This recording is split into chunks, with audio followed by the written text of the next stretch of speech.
Hey guys, so today we have a video about Brooke Schofield, who's been recently called out for her past tweets. We haven't had a drama like this in a while. I feel like for a bit that people just weren't looking through people's tweets. I don't know, maybe they were and it just wasn't gaining as much traction, but this is the first time I've seen it in a long time where it has really gone crazy and wild. We just want to talk about that. We want to talk about her reaction, Tana Mongeau's reaction to it, any brands that she has worked with. I feel like it's been a massive deal, which I understand because a lot of people are really hurt by the tweets, but I feel like there definitely have been other situations, other people, other content creators who have had similar and or even worse things that they have said, but maybe it just wasn't the right time where they weren't getting, it just didn't gain the same amount of traction, if that makes sense. I don't know if I'm making sense right now, but sometimes it's just the perfect storm brews where someone's really on a high and then some kind of information comes out and it just really spreads like wildfire. Whereas other times you see people get caught out for very similar things and it just definitely goes under the radar and they just continue to live their life. It's almost a bit like Cody Ko, where he had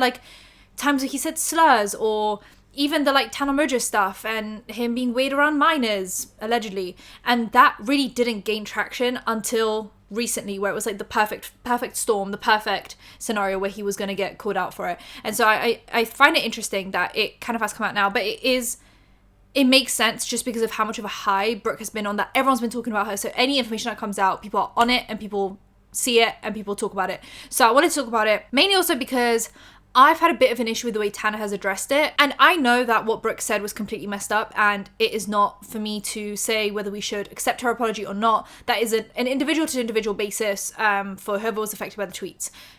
But I also want to talk about Tana Mongeau's reaction to the drama and how two-faced and weird that reaction is. And I'm going to give my reasons for why, and you guys let me know if you think the same thing. I almost would have preferred for Tana to say nothing, because this, a lot of people are saying, oh my god, we're so thankful that you addressed it in this way, and I think in every other situation I would have said, yeah, sure. But in this situation, I'm thinking, it's interesting that you would address it in this way. Of all people, you.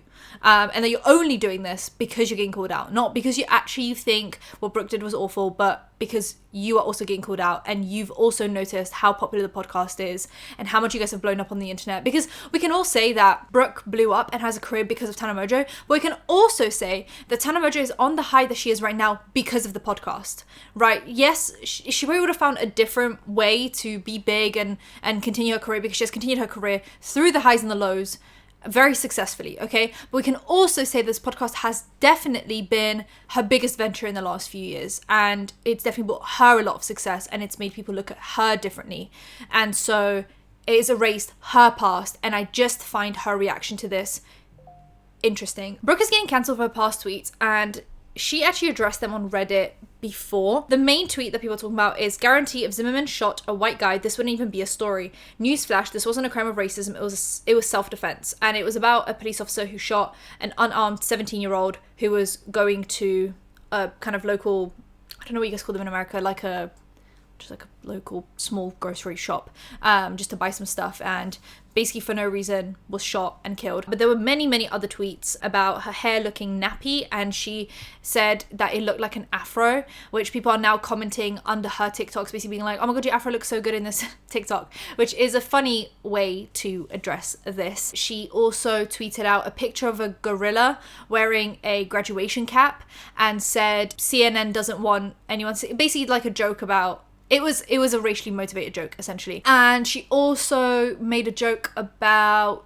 I think she said something like, what do you call a Mexican baptism? And it was a bean dip, because of the kind of slur used against Mexicans. And so yeah, there were a few. There was also the rampant use of the F slur against the gay community. There was just a lot happening, right? So it was just a period of time in her life where she definitely checked all the minority hating boxes. She was going through it, she was checking it twice, okay? She actually ended up addressing it on Reddit on an account that she would use to clap back at her haters, essentially, because we all know that Brooke has had a history of really diving into the Reddit posts about herself, mainly with the snark communities. She was very much on Reddit. Now this Reddit isn't connected to her name, but people know that it's her because she would post from it as if it's her, it's been confirmed that is her, and she has jokes about it on the podcast that it is her, and that's what she uses to kind of back up people. And so she said, I hadn't seen the Zimmerman tweets when I wrote about bad jokes. So she had addressed that she used to make bad jokes, and then people said,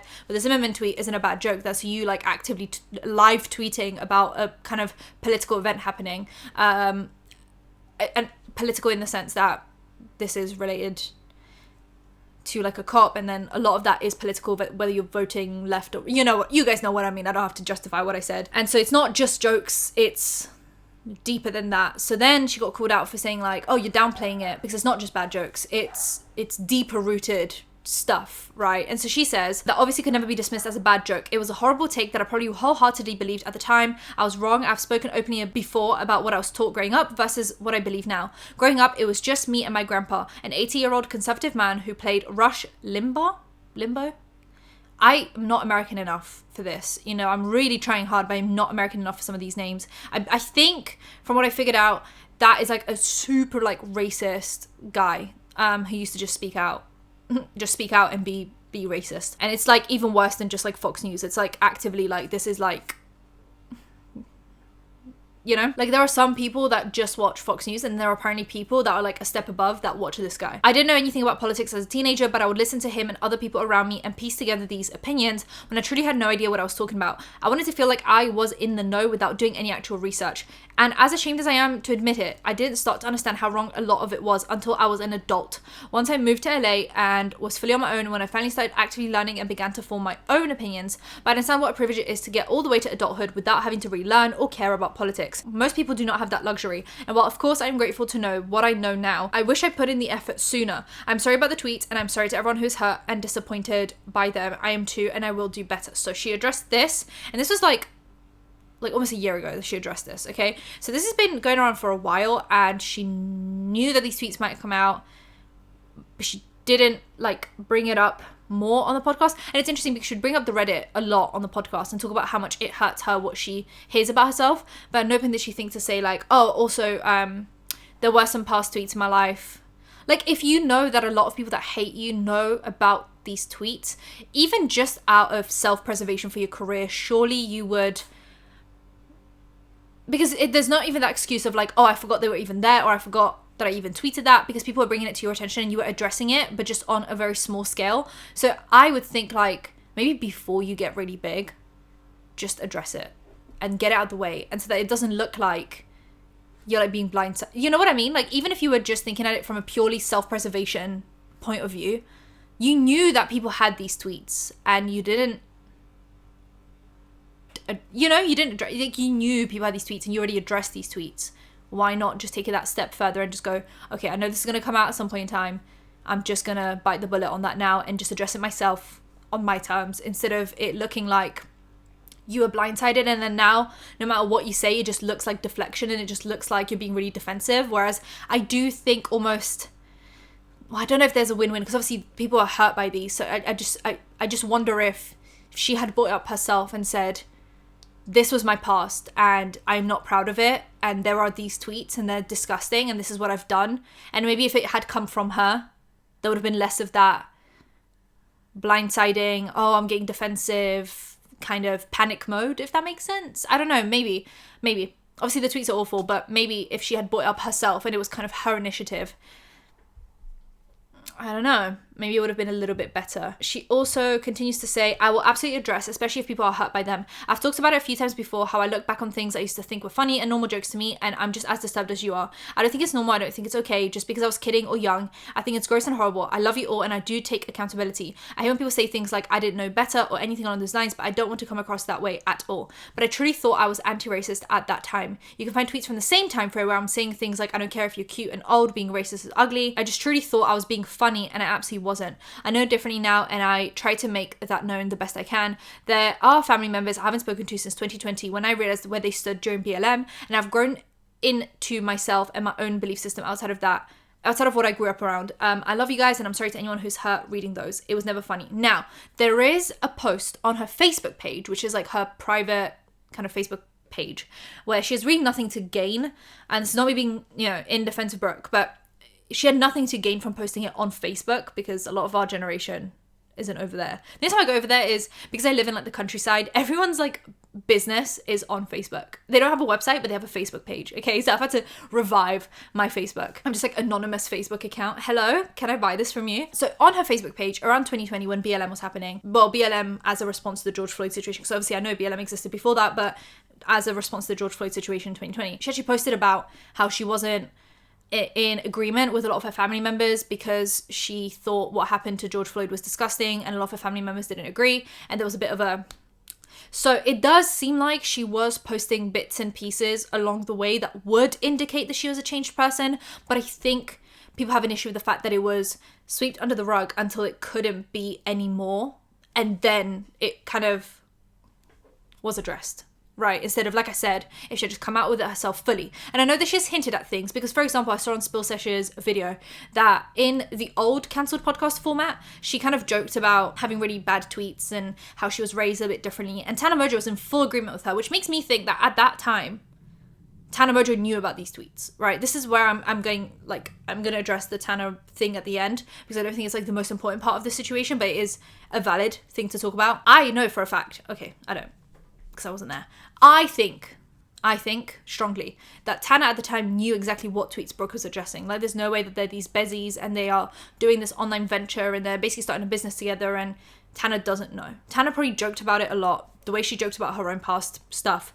And it is interesting because Tana is actually friends with someone who is like massively right-wing. I believe a lot of people are saying that Ari is like a massive Trump supporter, massively right-wing. He's not getting called out because he hasn't had this like same blow up that Brooke has had. And so Tana keeps this company, right? She never cares about this stuff unless it affects the bottom line, which is like a profit margin, right? Unless it affects the AdSense and the brand deals, I don't think she cares. I'm gonna be honest with you guys. I know. But like, clearly she has this other friend, and the only reason this other friend isn't being called out as much because they're not big, right? And Brooke has just reached 2 million followers on TikTok. And these tweets just came out. And so Tana's doing this whole sing and dance about how she doesn't stand for what Brooke did and that it was her decision for Brooke to not be on the podcast anymore, at least for now, and blah, blah, blah, blah. To me, it feels performative. But if there are POC watching the Cancel podcast and they think that the way Tana addressed it was correct and they are happy with that, I'm happy with that. But to me, it just looks a little bit like damage control. And so to me, it gives the same vibe as Brooke doing damage control. So I don't understand why Tana's getting praise right now, but then Brooke's getting hate. Like, I do think Brooke should be getting hate, but I don't understand the Tana praise right now. But if someone wants to explain it to me differently and why they think the way Tana's addressing is correct or good, I'll take it back. It just seems to me that Tana doesn't mind when her friends behave this way. It's just when it gets too public that she cares. I've definitely just like tweeted awful things when I wasn't a happier, good person with a good sense of humor. Yeah, dude, when I would like... And I know 7 years ago, that. Even like I do not know that girl. I don't want to know what 100%. Was said on, you know what I mean? Like, it's crazy how much can change. Like, especially like even living in LA, I feel like I learned so much was like about like what you can and cannot say. 100%.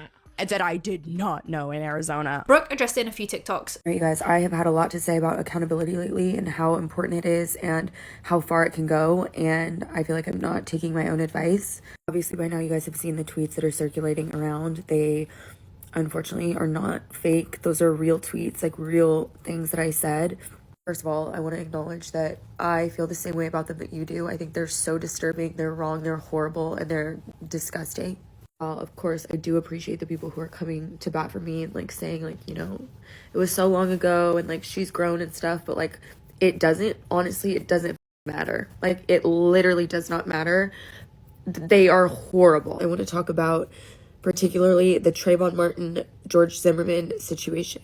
Try not to be so emotional because I don't want it to seem like it's like a sympathy thing at all. I also don't want to blame anybody else at all, and so I'm trying like to be really careful about that. I just want to explain like and give some context into like my mindset at the time, because I have seen like some comments today that are like, well, no shit, she's racist, like white nepo baby, like a little like spoiled brat, like, and that was not my situation. And my parents were addicts, so I was adopted by my grandparents when I was like 10, and I grew up with them from that point on. And as is true for a lot of grandparents, they're a little bit less progressive than a lot of us are now. And my grandma has dementia, so it was really just like me and my grandpa, and he is a very, very right-wing conservative man, okay? It was like my household was literally just Fox News all the time, Rush Limbaugh, like if you guys know who that is, like playing literally all day long through the house, and that was just like the only thing ever that I had been exposed to. A lot of you guys have also seen my mom's Twitter because she was responding back and forth about the Trayvon Martin situation, and I just should have known better. I know her, and I should have known that she is not somebody that I take any sort of political insight from at all. Again, sometimes you like have these people that you like put on a pedestal and you think everybody older than you is smarter than you and knows everything, and they do not. Truthfully, it took me a really long time. Like, I know some of the tweets I was like 18 and people are like, yeah, like she was old enough to know better. Like, honest to God, you guys, it wasn't until like even after college that I really started to like shift my way of thinking. And there are people in my life who I might have looked up to forever who I do not agree with. And I think it's amazing now that people are like learning earlier on about politics and like forming their own opinions outside of like what their parents think or what they're hearing or whatever it is. But that just wasn't the case for me. Whatever I heard, I passed on. I'm sorry, very, very sorry to anybody who is hurt by the tweets, because obviously they are very hurtful. Like a lot of it is just like what, like why would I even say that? And I apologize for not having said something sooner. I just felt like I was getting these messages from people who like were hurt by them, and I felt like by bringing more attention to it, I was just going to be hurting more people, and that was not the right mindset. I should have said something sooner, and I would never let something go this far again. Like, I love you all so much, and obviously I know that there are some people who are just like not going to care for me anymore, and like I understand that. I need you to know that like is not how I think, that is not what I believe, and I am 27 years old now. I've had so much time to like learn and grow and like formulate my own opinions, and they are nothing like they were when I was 17, 18 years old. You guys, I want to talk about my last video, okay? Because I am listening to everybody, and obviously I am reflecting and looking back on it, and I do agree with everyone that I missed the mark. I obviously saw everything that was going on, and I saw how hurt everybody was by it, so I felt like I just had to put something out as soon as I physically could so that nobody thought I was ignoring the situation or didn't realize how like important it was. But as a result of that, I put out this like very emotional, scrambled video where I essentially made none of the points that I should have been making. First and obviously most important thing is that I'm so sorry, specifically to Black people and the other people of color who were offended by my tweets, okay? Because obviously I'm seeing a lot of like positivity in the comments and people saying that they forgive me, and it's all white people. And that's how I know I did not address this properly at all. So I want to be clear that this is directed specifically to Black people and other people of color, and I'm not seeking white people's understanding or forgiveness, or approval, or whatever it is. Now, sorry is not enough, in my opinion, for the way that I was tweeting and the things that I was saying online at that time. And I know that there's no apology beyond like reparations that can mend that wound. I don't care if I was a teenager, I was old enough to know better, and not only did I choose to say those things, I chose to say those things on a public platform, and I am very, very ashamed of it. Especially sorry to those who were affected in real time, because keep in mind, I had friends and family who were following me at that time and would have been hurt by those tweets, and I feel sick over that. The tweets were racist, okay? There's no getting around that. They cannot be dismissed as jokes or political opinions or anything else. It was racism. In my last video, I put all this emphasis on my family thinking it was gonna like provide context, but instead it just made it look like I was pointing fingers and like placing blame, and that was exactly the opposite of what I should have been doing. The fact of the matter is nobody forced me to tweet those things. I tweeted those things on my own, and the blame is on me. A conscious choice to not learn about politics until I was a young adult. But that did not stop me from tweeting political opinions. I wanted to appear that I knew more than I did and that I was educated, and instead I was spreading harmful, very, very harmful misinformation. I had all the educational resources available to me to learn what was right, and I chose not to. However, the murder of Trayvon Martin has nothing to do with politics, okay? The murder of Trayvon Martin was a hate crime, it was horrible, and he did not deserve it, and no black person deserves it. When it happened, I repeated disgusting misinformation on a public platform, and I'm genuinely so disturbed by that. I truly cannot believe it. It makes me sick, like truly sick to think about it now. Now, I mentioned in my last video how I didn't really open my eyes until after college, but I want to make it clear that when I say that, I'm referring to hate crimes in particular. It wasn't until after college that I realized how prevalent police brutality is and how common hate crimes are. It's constantly happening. I think a lot of people felt this way, but the murder of George Floyd shifted my mindset completely, okay? Because that's when I started to really research and learn what it was like and what it looked like to be anti-racist. I started to seek out my own resources and learn what reparations looked like and learn what I could do as a white person in situations like these. And I'm really, truly ashamed that it took me that long. I talked in my last video about how I grew up in a Republican household. And I didn't say that because I think all Republicans are racist, but I just wanted you to know that those are the only conversations that I had been exposed to. But then I went off to college, okay? And I went to college in Arizona, which is still a red state, but Arizona is also a state with a lot of diversity.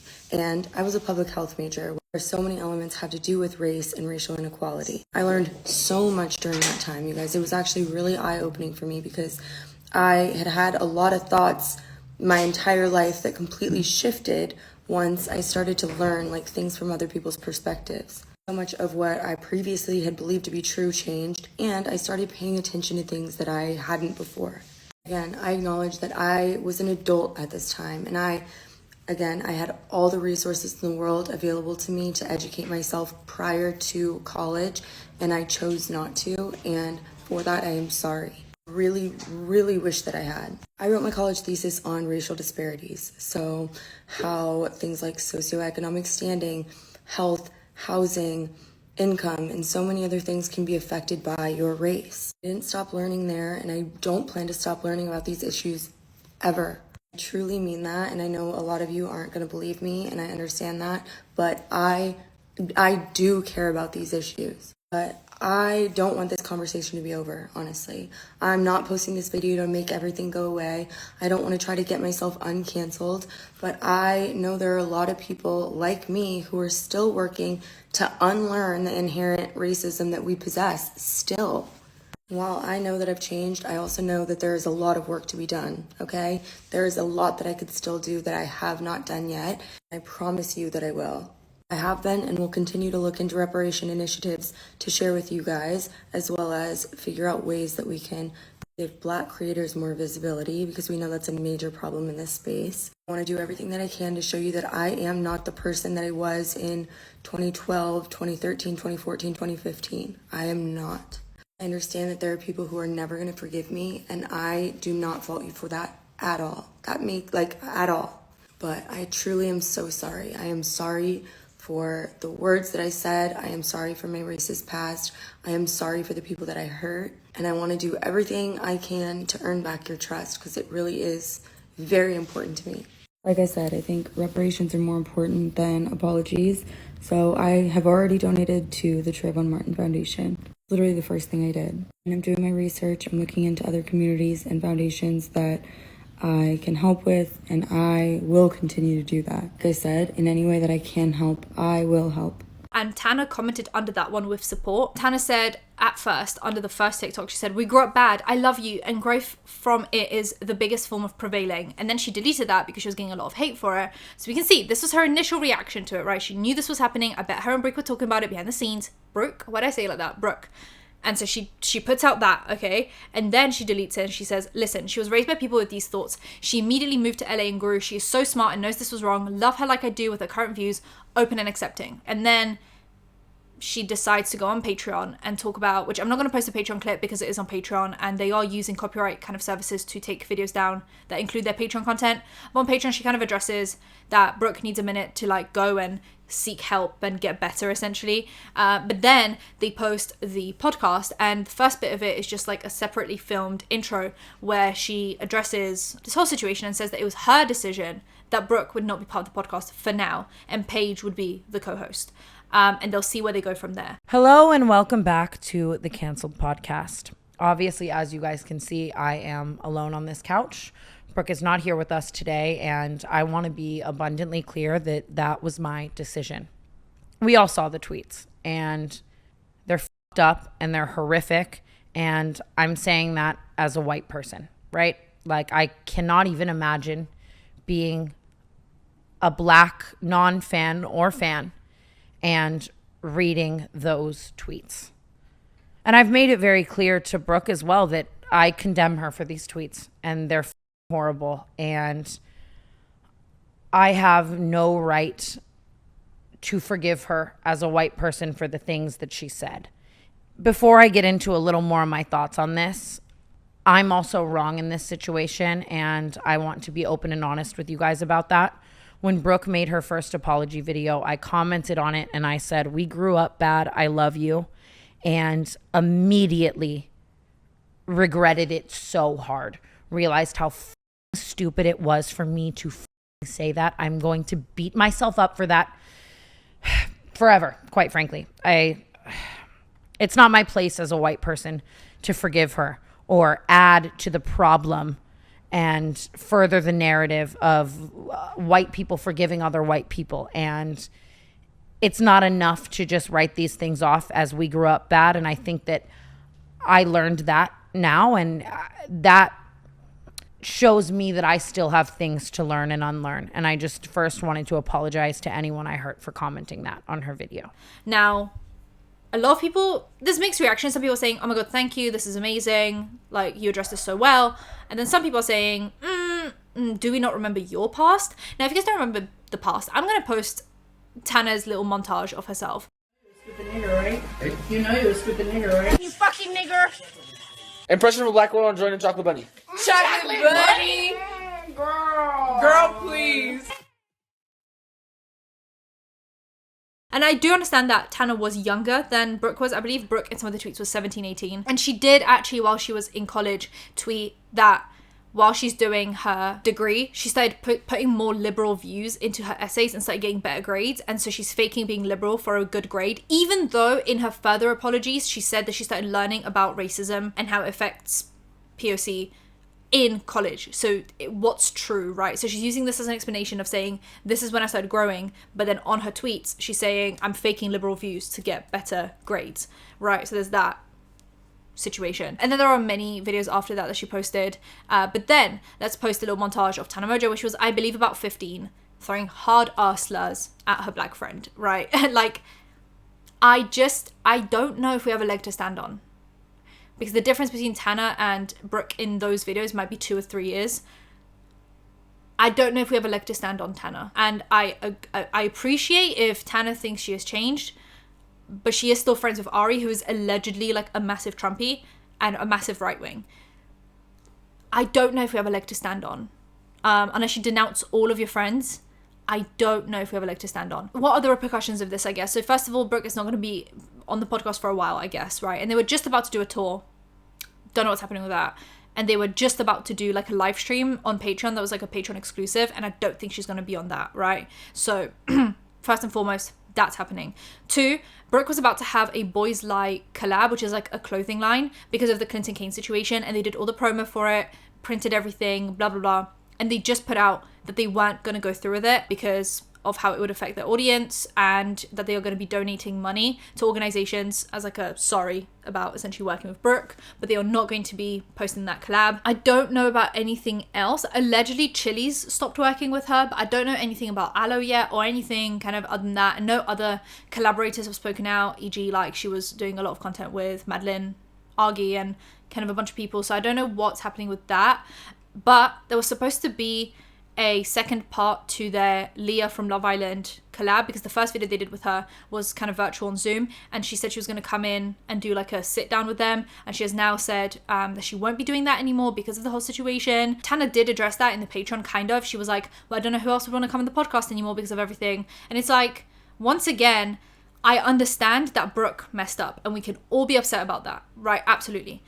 But surely if you're going on the Cancelled podcast, you've seen Tana's past. Like, surely you don't think Tana has this squeaky clean image. Like, let's say Leah from Love Island, right? Surely before you had that first collab with them, you knew who Tana was. No? Like, have you seen Tana's past? Because if you're not okay with Brooke's past, you should also not be okay with Tana's past. Because they weren't actually that far apart.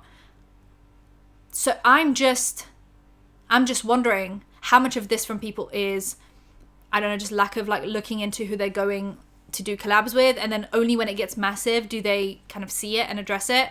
Is it performative? How much of this is true and valid? And this is, I guess, what I'm bringing to you guys, right? Like, we can all admit that what Brooke said was super messed up, and the way she addressed it, I mean, it should have come sooner.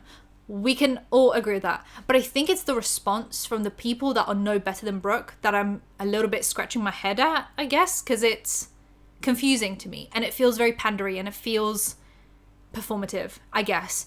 But I want you guys to kind of let me know what you think about that. Just because that's my opinion doesn't mean that is the most valid or correct opinion, so you guys let me know what you think. I just want to hear all the opinions. Let's not argue too much though, because I think we all agree baseline we have an agreement. I think it's the little details that we might be disagreeing about, just because I don't know how I would have wanted Tana to address this. I don't know, like I don't know what a better response would be, but I guess what I'm saying is she has the same past, so I just find it a little bit confusing, I guess. And if anyone is collabing with the Cancelled podcast, surely they know about Tana's past, and either they are okay with it or pretending they don't know, or they actually don't know. And so I find this whole thing really weird. Also, I know what I was going to mention. As this whole drama is going down, Brooke likes a post on Instagram by Aiden Ross, of all people. Okay, Brooke, why? First of all, why are you following Aiden Ross, of all people? The man has zero morals and zero ethics and is like the scum of the earth. But two, she liked a post where he was collabing with Donald Trump. He had just had Donald Trump on his podcast, not his podcast, because I'm talking about podcast, and now that's all that's on my mind, on his live stream. And she likes a bunch of pictures. What are they called? Like an Instagram dump of pictures from that stream that Aiden Ross had posted. Okay, and she says it's because she just likes things when she scrolls and she doesn't look at what she likes. How about we start looking? How about we start looking real hard? Okay, before this gets any further, I have publicly stated my support for Kamala since she's been in the running, okay? And I still stand behind that. I know how stupid it looks that I liked that post today, and I literally want to kick myself in the face for it, but it was like mindless. I literally was on an airplane scrolling. I saw the last person in the entire world that I would think would be in the room with Trump. So I was like, this is crazy. And I liked the post. Worst timing ever. So stupid. Not a Trump supporter. Okay? Period. I am not a Trump supporter. But Tana obviously addressed this whole thing with Brooke and acted like, this is nothing to do with me. But she liked the same post. She liked the same post by Aiden Ross collabing with Donald Trump. So it's like, what are we talking about? What are we talking about? And the thing is, I believe in the duality of life. I can defend, not protect. I can defend Tana in the Cody Ko situation and say it's messed up that people don't believe her, because I don't believe in the perfect victim. But I can also at the same time say, Tana, your past is as dirty as they get. And so I'd rather almost she said nothing. Because this just screams, I'm seeing the profits go down and now I will speak out. Even though in the past, every time Brooke talked about it, I was completely agreeing with her. And I have the same past and the same present and the same future. But now I will speak about it because the AdSense is going down, because we're losing sponsors. And it's just such typical LA. I don't know. Let me know what you guys think about everything though. Like, break it down for me. Do we all agree on the Brooke situation? Do we all agree on the Tana situation? And all the other stuff? Subscribe with the bell icon for engagement. I'll see you guys in my next one. Bye guys.